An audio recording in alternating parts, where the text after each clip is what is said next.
Assalamualaikum. Hai Bunda, berjumpa kembali dengan saya Bidan Nurul.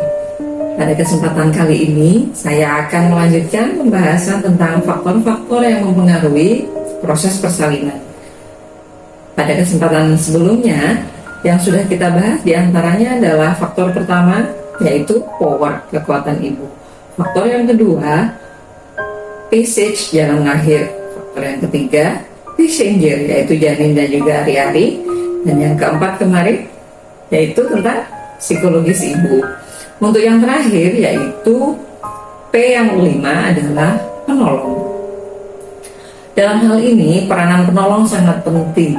Kenapa kok sangat penting? Karena penolong ini menentukan nantinya si kecil atau janin ini lahir dengan sehat atau tidak, proses bersalinannya ini bisa lancar atau tidak. Kalau bisa jauh-jauh hari selama kehamilan, ini Bunda sudah harus memiliki rencana. Penolong persalinan saya, rencananya siapa? Menurut kondisi kehamilan yang saya alami, ini saya idealnya harus bersalin di mana?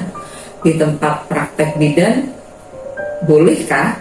Di puskesmas, apakah juga boleh? Atau saya harus ke rumah sakit? Nah, untuk menentukan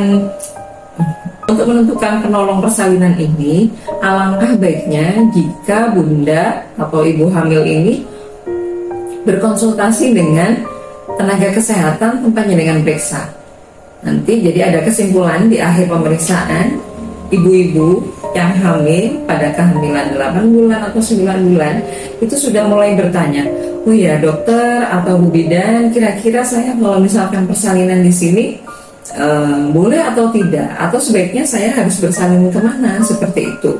Kalau misalkan sudah mulai ada chemistry dengan Bu Bidan yang biasanya meriksa, nah itu ditanyakan aja. Kalau misalkan boleh ya kita janjian, tapi kalau misalkan tidak boleh di tempat praktek, harus di puskesmas atau di rumah sakit, ya nanti jenengan akan diarahkan ke sana.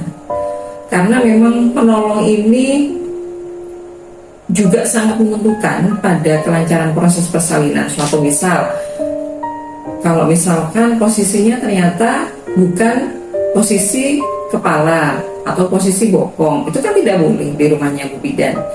Terus di puskesmas atau di rumah sakit, seperti itu. Atau kalau posisinya lintang, ini nggak boleh ditolong oleh Bu Bidan, harus oleh dokter.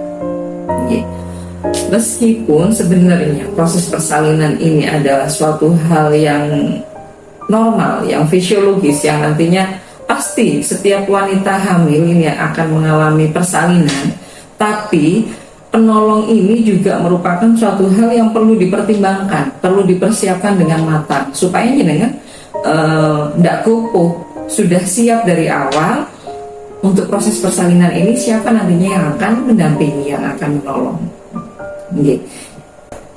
Jadi faktor-faktor yang mempengaruhi proses persalinan diantaranya adalah power, passage, passenger, psikologis, dan penolong. Semoga sedikit ilmu ini bisa bermanfaat dan bisa membantu pada proses persalinan Bunda sekalian. Terima kasih banyak atas perhatiannya. Jangan lupa ya, subscribe, komen, dan share. Terima kasih. Salam sehat. Assalamualaikum.